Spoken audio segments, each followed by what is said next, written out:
રાજ્યમાં ફરી માવઠાની આશંકા. ઉત્તર ગુજરાતમાં 19 ફેબ્રુઆરી સુધીમાં માવઠાની શક્યતા. કચ્છ સૌરાષ્ટ્રમાં ધુમ્મસની આગાહી. હવામાન નિષ્ણાંત અથિયા શેટ્ટીનું અનુમાન. ઉત્તર કાશ્મીરના કુપવાડા જિલ્લાનો રંગબાલા રોડ પૂર્વવત શિયાળા દરમિયાન પ્રથમવાર રંગબાલા રોડ પુનઃ સ્થાપિત કરાયો. સ્થાનિકોએ ભારતીય સેનાનો આભાર વ્યક્ત કર્યો. કડકડતી ઠંડી વચ્ચે પણ માર્ગ પૂર્વવત થતા લોકોએ અનુભવી રાહત. શ્રીનગરના દલ લેકની સુંદરતામાં ઓતપ્રોત થયા પ્રવાસીઓ. દલ લેક ખાતે વહેલી સવારથી જ પ્રવાસીઓની ભારે ભીડ જોવા મળી. સવારના સોનેરી કિરણો અને ધુમ્મસની ચાદર વચ્ચે પ્રવાસીઓએ શિકારામાં ફરવાનો લાભો લીધો. કાશ્મીરના શ્રીનગરમાં કડકડતી ઠંડીનો કહેર. તાપમાનમાં ઘટાડો થતા જનજીવન થયું ઠપ. કડકડતી ઠંડી વચ્ચે પણ દલ સરોવરમાં પ્રવાસીઓની ભીડ જામી. ભુવનેશ્વર સહિત ઓડિશાના અનેક ભાગોમાં વહેલી સવારથી ગાઢ ધુમ્મસની ચાદર છવાયેલી જોવા મળી. ગાઢ ધુમ્મસને કારણે વિઝિબિલિટીમાં થયો ઘટાડો. જનજીવન અને વાહન વ્યવહાર પર અસર પડી. ઓડિશાના કટકમાં આજે વહેલી સવારથી જ ભારે ધુમ્મસ જોવા મળ્યું તો સમગ્ર શહેર જાણે સફેદ ચાદરમાં લપેટાઈ ગયું હોય તેવા દ્રશ્યો સર્જાયા. મહાનદીના કિનારાના વિસ્તારો અને હાઈવે પર વિઝિબિલિટી ખૂબ જ ઓછી નોંધાઈ. ઓડિશાના પવિત્ર શહેર પુરીમાં સવારે ગાઢ ધુમ્મસની ચાદર છવાયેલી જોવા મળી. જગન્નાથ મંદિર પણ ધુમ્મસની સફેદ ચાદર પાછળ ઢંકાઈ ગયું. નેશનલ હાઈવે અને શહેરના મુખ્ય માર્ગો પર વિઝિબિલિટી ખૂબ જ ઓછી હોવાને કારણે વાહન ચાલકો હેરાન પરેશાન થયા. શિયાળાની વિદાય અને ગરમીની શરૂઆત વચ્ચે દિલ્હીના વાતાવરણમાં પલટો જોવા મળ્યો. ઇન્ડિયા ગેટ પાસે ગાઢ ધુમ્મસની ચાદર છવાઈ. વિઝિબિલિટી ઘટતા વાહન ચાલકો પ્રભાવિત થયા. જમ્મુ કાશ્મીરના ખરાબ રસ્તાઓ અને સુવિધાઓના અભાવથી પ્રવાસીઓને હાલાકી. પોચમાં પર્યટન સ્થળોની મુલાકાત લેતા પ્રવાસીઓને ભોગવવી પડે છે મુશ્કેલી. પર્યટન સ્થળ તરફ જતા રસ્તાઓની ખરાબાઓની સમારકામ, કેફેટેરિયા સહિતની સુવિધાઓ પૂરી પાડવા માટે માંગ ઉઠી. ઉત્તરાખંડના પિથોરાગઢમાં મુનસ્યારીના ખલિયા ટોપમાં સ્કીઇંગની તાલીમ શરૂ. ભારે હિમવર્ષા બાદ 60થી વધુ યુવક યુવતીઓને સ્કીઇંગની વ્યાવસાયિક તાલીમ અપાઈ. પ્રવાસન અને સાહસિક રમતોને પ્રોત્સાહન આપવા માટે યોજાઈ તાલીમ. અરવલ્લી જિલ્લાના વાતાવરણમાં આવ્યો પલટો. મોડાસા, ઇસરોલ, જીવનપુર સહિત અનેક વિસ્તારમાં વહેલી સવારથી વાદળછાયું વાતાવરણ જોવા મળ્યું. વાતાવરણમાં આવેલા પલટાથી ધરતીપુત્રો ચિંતિત થયા.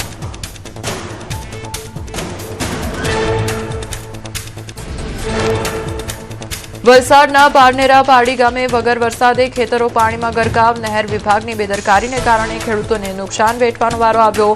અચાનક વધારે પાણી છોડાતા નહેર ઓવરફ્લો થઈ. અસરગ્રસ્ત ખેડૂતોએ નહેર વિભાગ સમક્ષ નુકસાન વળતરની કરી માંગ. ઉત્તર પ્રદેશના મહોબા જિલ્લામાં જલ જીવન મિશનમાં ભ્રષ્ટાચારની પોલ ખુલી અને ટેસ્ટિંગના 24 કલાકમાં જ પાણીની ટાંકી ફાટી. ઘટનાનો વિડીયો સોશિયલ મીડિયા પર વાયરલ થયો. ઘટનાને લઈને કામગીરી પર ગંભીર સવાલો ઉભા થયા. અમદાવાદ ભાજપ જિલ્લા સંગઠન જાહેર. ભાજપ પ્રદેશ પ્રમુખ જગદીશ વિશ્વકર્મા સાથે ચર્ચા વિચારણા બાદ હોદ્દેદારોની નિમણૂક કરવામાં આવી. વિરમગામ શહેરના ભાજપ મહામંત્રી તરીકે નવદીપ ડોડિયાની કરાઈ નિમણૂક. જેની ઠુમ્મરના નિવેદન પર ભાજપની પ્રતિક્રિયા. પ્રદેશ ભાજપ પ્રવક્તાએ કહ્યું, કપડાનું નહીં કામગીરીનું મૂલ્યાંકન કરવાનું હોય. ભાજપના મહિલા જનપ્રતિનિધિથી ઈર્ષા થતી હોવાના આક્ષેપ. અત્યારે સ્ત્રી સહજ ઈર્ષાથી આ પ્રકારના નિવેદન આપતા હોવાનો પ્રહાર કરવામાં આવ્યો. વડોદરા જિલ્લા ભાજપ પ્રમુખ તરીકે ડોક્ટર બીજે બ્રહ્મભટ્ટની વરણી. ડોક્ટર બીજે બ્રહ્મભટ્ટના નામની જાહેરાત થતાં જ ડભોઈ સહિત સમગ્ર જિલ્લાના ભાજપ સમર્થકો અને કાર્યકરોમાં ખુશીની લહેર જોવા મળી. દિયોદરના કુવાતા ગામના વતની અને પૂર્વ સરપંચ ડોક્ટર નરેશ ઠાકોર બન્યા વાવથરા જિલ્લા પ્રમુખ. ઠાકોર સમાજ અને કાર્યકરોમાં ભારે ઉત્સાહ જોવા મળ્યો. કુવાતા ગામે મીઠાઈ વહેંચીને ભવ્ય ઉજવણી કરવામાં આવી. જામનગરમાં રેલવેની નોટિસ મામલે સાંસદ પૂનમબેન માડમની મધ્યસ્થી સફળ. પૂનમબેન માડમે તાત્કાલિક કલેક્ટર કચેરીએ ઉચ્ચ અધિકારીઓ સાથે બેઠક યોજી. બેઠકમાં માત્ર પ્રોજેક્ટ માટે અનિવાર્ય હોય તેવા જ મકાનો હટાવવાનો કરાયો નિર્ણય. સેંકડો પરિવારોને મળી મોટી રાહત. અમદાવાદમાં જમાલપુર ખાડિયા વિધાનસભાના ધારાસભ્ય ઇમરાન ખેડાવાલાને દાખલ કરાયા. ધારાસભ્યને વહેલી સવારે છાતીમાં દુખાવાનો અહેસાસ થતા ઝાયડસ હોસ્પિટલમાં કરાયા દાખલ. સ્થાનિક સ્વરાજની ચૂંટણી પહેલા કેન્દ્રીય નેતાઓ ગુજરાતના પ્રવાસે. 20 થી 22 ફેબ્રુઆરીએ ભાજપ રાષ્ટ્રીય પ્રમુખ નીતિન નબીન પણ આવશે ગુજરાત પ્રવાસે. અમદાવાદ, ગાંધીનગરમાં સંગઠનની કામગીરીનું કરશે નિરીક્ષણ. કેન્દ્રીય ગૃહમંત્રી અમિત શાહ ગુજરાત પ્રવાસે. અમિત શાહે સોલા સિવિલમાં મોબાઈલ બ્લડ કલેક્શન વાનનું લોકાર્પણ કર્યું. અત્યાધુનિક મોબાઈલ બ્લડ બેંક વાનથી હોસ્પિટલમાં બ્લડ ડોનેશન પ્રક્રિયા વધુ સરળ, ઝડપી અને સુરક્ષિત બનશે. સુરત મહાનગરપાલિકાના નવનિયુક્ત કમિશનરનું બનાવાયું ફેક વોટ્સએપ એકાઉન્ટ. એમ નાગરાજનના નામ અને ફોટાનો દુરુપયોગ કરાયો. બોગસ એકાઉન્ટથી નાણાકીય કે અન્ય પ્રકારની માંગણી થવાની શક્યતાને લઈ લોકોને સાવચેત રહેવા માટે અપીલ કરાઈ. શ્રીનગરમાં 60,000થી વધુ દૈનિક વેતનદારો મેદાને. નોકરી કાયમી કરવાની માંગ સાથે સરકાર વિરુદ્ધ સૂત્રોચ્ચાર કર્યા. નવાએ સુબહ કોમ્પ્લેક્સથી ટીઆરસી ક્રોસિંગ સુધી વિરોધ રેલી કાઢી. તમિલનાડુના ઈરોડમાં સુનમ્બુ નહેરનું ઝેરી પાણી લોકો અને ખેતી માટે બન્યું આફત. સ્થાનિક લોકોમાં ચામડીના રોગો અને ગંભીર બીમારીઓનું પ્રમાણ વધ્યું. આસપાસના ઉદ્યોગોમાંથી કેમિકલયુક્ત પાણી છોડાતું હોવાના આરોપ. છોટાઉદેપુરમાં સરકારી મકાનોની હાલત જર્જરિત. માર્ગ મકાન વિભાગની જૂની ચાલીમાં રહેતા કર્મચારીઓના જીવને જોખમ. છત પરથી કાટમાળ પડવાની ઘટનાઓ પણ આવી સામે. સ્થાનિકોએ તંત્ર સમક્ષ સર્વેની કાર્યવાહીની કરી માંગ. પગાર ઓછો હોવાથી કર્મચારીઓને અન્ય જગ્યાએ ઘર ભાડે રાખીને રહેવું પણ નથી પરવડતું. 51 જેટલા જર્જરિત મકાનોને તોડી પાડવા મંજૂરી મળી હોવાનો માર્ગ મકાન વિભાગના અધિકારીનો દાવો. જર્જરિત મકાનોમાં રહેતા લોકો માટે કરાશે વૈકલ્પિક વ્યવસ્થા. પાલનપુરમાં વેરો ન ભરનારા વેપારીઓ સામે પાલિકાની લાલ આંખ. સિટી લાઇટ રોડ પર પ્રથમ માળે આવેલી 9 દુકાનોને પાલિકાએ કરી સીલ. પાલિકાની કડક કાર્યવાહીને પગલે બાકીદાર વેપારીમાં ફફડાટ. ગાંધીનગર કોર્ટની બોમ્બથી ઉડાવી દેવાની ધમકી મળી. ત્યારે ધમકી બાદ તમામ લોકોને બહાર કાઢવામાં આવ્યા. કોર્ટ સંકુલને બોમ્બથી ઉડાવી દેવાની ધમકી મળતા પોલીસ કાફલો દોડતો થયો. વડોદરા કોર્ટને ઉડાવી દેવાની ધમકી મળી. કોર્ટમાં બોમ્બ મૂક્યો હોવાની ધમકી મળતા ફફડાટ ફેલાયો. ડોગ સ્ક્વોડ, બોમ્બ સ્ક્વોડ, પોલીસના ઉચ્ચ અધિકારીઓ ઘટનાસ્થળે પહોંચ્યા. વિવિધ સુરક્ષા એજન્સીઓએ મોરચો સંભાળ્યો. વલસાડ કોર્ટને બોમ્બથી ઉડાવી દેવાની ધમકી મળી. ધમકીથી પોલીસનો કાફલો કોર્ટ પર પહોંચ્યો. સલામતીના ભાગરૂપે કોર્ટ પરિસર ખાલી કરાયું. બોમ્બ સ્ક્વોડ અને ડોગ સ્ક્વોડ દ્વારા કોર્ટના ખૂણે ખૂણાનું સઘન ચેકિંગ કરાયું. સ્કૂલ કોર્ટને બોમ્બથી ઉડાવવાની ધમકીનો મામલો. કોંગ્રેસ ધારાસભ્ય કિરીટ પટેલે સરકાર પાસે તપાસની માંગણી કરી. કહ્યું, વિધાનસભામાં ગૃહ વિભાગની ચર્ચા દરમિયાન આ મુદ્દો ઉઠાવીશું. પોલીસ કે ગૃહ વિભાગને કડક કાર્યવાહી કરવી જોઈએ. જમ્મુ કાશ્મીરમાં 209 કરોડ રૂપિયાના ટ્રાન્ઝેક્શનલ ઓનલાઈન રોકાણ કૌભાંડનો પર્દાફાશ થયો છે. ત્યારે હરિયાણાના તબીબ સહિત 9 લોકોની ધરપકડ. નકલી વેબસાઇટનો ઉપયોગ કરી 45 દિવસમાં 209 કરોડ રૂપિયાનું રોકાણ કરાવ્યું. સંપૂર્ણ તપાસ બાદ 400 કરોડનું કૌભાંડ ખુલવાની આશંકા. ગાંધીધામમાં ખોટી પેઢીઓથી 182 કરોડના સાયબર ફ્રોડનો પર્દાફાશ. 81 બેંક એકાઉન્ટ મારફતે દેશભરમાં 74 સાયબર ફરિયાદોની રકમની હેરાફેરી કરાઈ. સાયબર ક્રાઇમ પોલીસે 4 આરોપીઓને ઝડપી. અન્ય 4 ફરાર આરોપીઓને શોધવા તેજ કરી તપાસ. સુરતના લીંબાયત વિસ્તારમાં રીઢા ગુનેગારને કરાવાયું કાયદાનું ભાન. મારામારીના ગુનામાં નાસ્તા ફરતા રીઢા આરોપી રોહિત સોનવણેની ધરપકડ કરી રિકન્સ્ટ્રક્શન કરાયું. મહિલા પર હુમલો કરી તેમના પુત્રોને જાનથી મારી નાખવાની આપી હતી ધમકી. સુરત પોલીસે ફિલ્મી ઢબે 21 વર્ષથી ફરાર આરોપીઓને દબોચ્યા. ચાવાળા બની પોલીસકર્મીઓએ પાર પાડ્યું સફળ ઓપરેશન. આરોપીઓ ઈંડાની લારી અને ગેરેજ ચલાવી ઓળખ છુપાવતા 2005ના હથિયાર સાથે હુમલા કેસમાં મળી સફળતા. અમરેલીમાં મંદિરોમાં ચોરી કરતી હાઈટેક ગેંગ ઝડપાઈ. એલસીબીએ કાર્યવાહી કરી મંદિર ચોરી ગેંગના 6 શખ્સોને ઝડપી પાડ્યા. આરોપીએ ગૂગલ મેપથી રેકી કરી 18 મંદિરોને બનાવ્યા હતા નિશાન. સુરત ઇન્ટરનેશનલ એરપોર્ટ પરથી પકડાયેલા 6.18 કરોડના હાઇબ્રિડ ગાંજા મામલે પોલીસ તપાસમાં મોટો ખુલાસો. હાઇબ્રિડ ગાંજાના રેકેટનો માસ્ટરમાઇન્ડ ચેન્નઈથી ઝડપાયો. બેંકોક કનેક્શનનો થયો ખુલાસો. અમદાવાદમાં પોર્ટર કંપનીમાં ગાડી ભાડે મૂકવાના નામે લાખોની ઠગાઈ. સરખેજ પોલીસે 30 વાહનો વેચી મારનાર ઇકબાલ સિપાઈ નામના શખ્સની ધરપકડ કરી. પોલીસે અત્યાર સુધી 17 વાહનો કબજે કરી વધુ તપાસ હાથ ધરી. અમદાવાદમાં ડ્રગ સપ્લાય નેટવર્ક પર ત્રાટકી પોલીસ. એએનટીએફે રાયપુર દરવાજા પાસેથી 30.60 ગ્રામ એમડી ડ્રગ્સ જપ્ત કર્યું. ફૈઝલ ઉર્ફે ફૈજુ ધલાવાલા નામના શખ્સને ઝડપી વધુ તપાસ હાથ ધરી. સોમનાથથી દેલવાડા સુધી દરિયામાં સાહસિક સ્વિમિંગ. રાજકોટ ડિસ્ટ્રિક્ટ સ્વિમિંગ એસોસિએશનના તરવૈયાઓ કરશે સ્વિમિંગ. 21 ફેબ્રુઆરીથી 2 માર્ચ સુધી ચાલશે અભિયાન સ્વચ્છતા ભક્તિ અને સાહસિકતાનો સંદેશ આપવા યુવાઓનો પ્રયાસ. સ્થાનિક સ્વરાજ્યની સંસ્થાઓની ચૂંટણીનો માર્ગ મોકળો થશે. એસઆઈઆરની કામગીરી બાદ ચૂંટણી પંચ જાહેર કરશે મતદાર યાદી. આજે બપોરે ચૂંટણી પંચ મતદાર યાદી જાહેર કરશે. મતદાર યાદી ફ્રીઝ થતા સ્થાનિક સ્વરાજ્યની સંસ્થાઓની અટકી હતી ચૂંટણી. સોના ચાંદીના ભાવમાં ફરી થયો કડાકો. સોનું 1,53,000 પર પહોંચ્યું, જ્યારે ચાંદી 2,37,000ની સપાટીએ પહોંચ્યું. આજથી દેશમાં સીબીએસઈની બોર્ડ પરીક્ષા શરૂ. ગુજરાતમાં 75,000થી વધુ વિદ્યાર્થીઓ આપશે પરીક્ષા. ભારત અને વિદેશના 26 દેશોમાંથી 46 લાખથી વધુ વિદ્યાર્થી આપશે પરીક્ષા. શાળા સંચાલકો અને શિક્ષણ વિભાગે તમામ વ્યવસ્થા ગોઠવી. દેશભરમાં સીબીએસઈની બોર્ડની પરીક્ષાનો પ્રારંભ. રાજકોટ જિલ્લામાં અંદાજે 8,000થી વધુ વિદ્યાર્થીઓ મેદાનમાં. રાજકોટની આરકેસી સ્કૂલ પર વિદ્યાર્થીઓમાં ઉત્સાહ અને વાલીઓમાં નર્વસનેસ પણ જોવા મળી. સુરત મ્યુનિસિપલ કમિશનર એક્શન મોડમાં. સરપ્રાઇઝ ચેકિંગમાં ગેરહાજર રહેતા નાયબ આરોગ્ય અધિકારી ડોક્ટર એપી ભટ્ટને કરાયા સસ્પેન્ડ.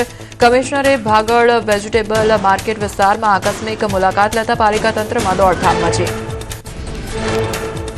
પાકિસ્તાન સામે વિજય મેળવી ભારતીય ટીમ અમદાવાદ પહોંચી. અમદાવાદ એરપોર્ટ પહોંચતા જ ક્રિકેટ પ્રેમીઓએ ભારે ઉષ્માભેર સ્વાગત કર્યું. ભારતીય ટીમ આગામી 18 ફેબ્રુઆરી અમદાવાદના નરેન્દ્ર મોદી સ્ટેડિયમ ખાતે નેધરલેન્ડ સામે મેદાનમાં ઉતરશે. T20 વર્લ્ડ કપમાં ભારત સામે હાર બાદ પાકિસ્તાનના સ્ટાર ખેલાડી બાબર પર સવાલ. ભૂતપૂર્વ પાકિસ્તાની ખેલાડીઓએ તેમને હટાવવા કરી માંગ. આ હારથી બાબર અને શાહીનની T20 કારકિર્દીના અંતના એંધાણ હોવાના ભૂતપૂર્વ ખેલાડીઓના કટાક્ષ. વિધાનસભાના બજેટ સત્રના બીજા દિવસે પ્રશ્નોત્તરી કાળ દરમિયાન ગૃહમાં હોબાળો. અધ્યક્ષ શંકર ચૌધરીએ ધારાસભ્યોને ટકોર કરી કહ્યું, અહીં રાજકારણ ન કરો, પ્રશ્નો પૂછો. ધારાસભ્યોને શિસ્ત જાળવવા માટે આપી સૂચના.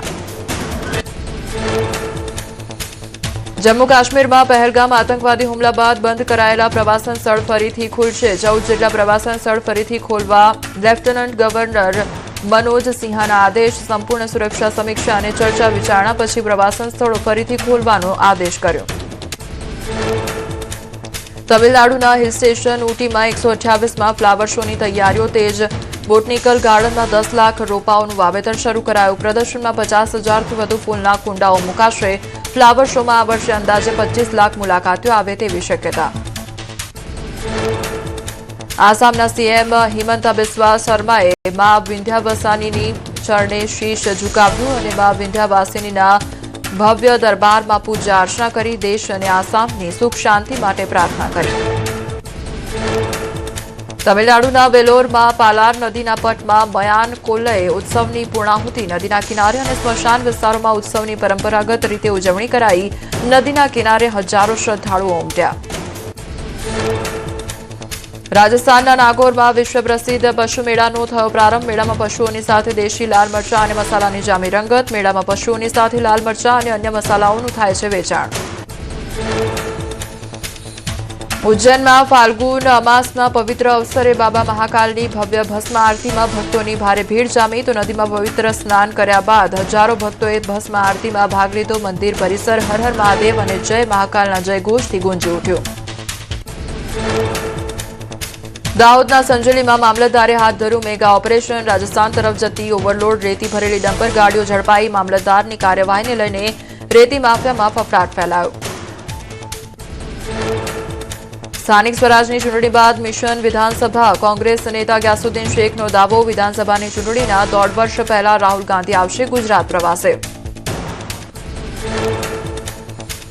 વિધાનસભા ગૃહમાં વિપક્ષનું કાર્યાલય હવે નાયબ મુખ્યમંત્રીના કાર્યાલય તરીકે ઓળખાશે. વર્ષ 2022ની વિધાનસભા ચૂંટણી બાદ વિપક્ષ કાર્યાલય કરાયું હતું બંધ. વર્ષ 2022ની ચૂંટણીમાં કોંગ્રેસને માત્ર 17 બેઠકો મળતા નહોતું મળ્યું વિપક્ષનું પદ.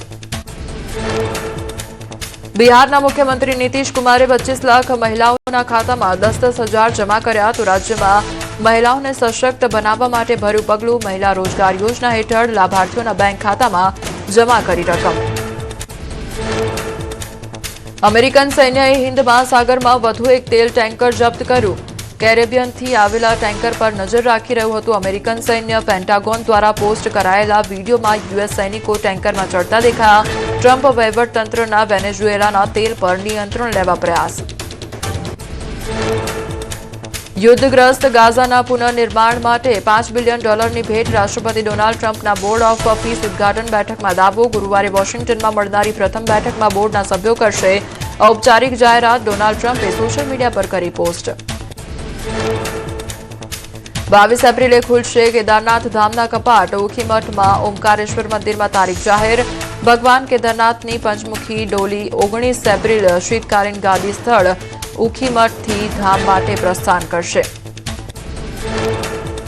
અક્ષય તૃતીયાથી શરૂ થશે ઉત્તરાખંડની ચારધામ યાત્રા ગંગોત્રી અને યમનોત્રી ધામના કપાટ 19 એપ્રિલ 2026ના રોજ વિધિ વિધાન સાથે ખુલશે 23 એપ્રિલે ખુલશે બદ્રીનાથ ધામના કપાટ 2025ની સરખામણીમાં 10 દિવસ વહેલી શરૂ થશે યાત્રા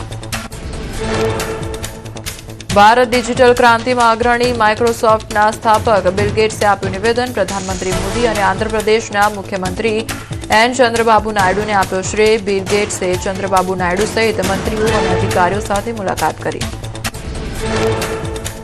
ચેક બાઉન્સ કેસમાં અભિનેતા રાજપાલ યાદવને રાહત દિલ્હી હાઈકોર્ટે રાજપાલ યાદવને 18 માર્ચ સુધી વચગાળાના જામીન આપ્યા કોર્ટે રાજપાલ યાદવને તેમનો પાસપોર્ટ જમા કરાવવા અને પરવાનગી વિના દેશ ન છોડવાનો નિર્દેશ આપ્યો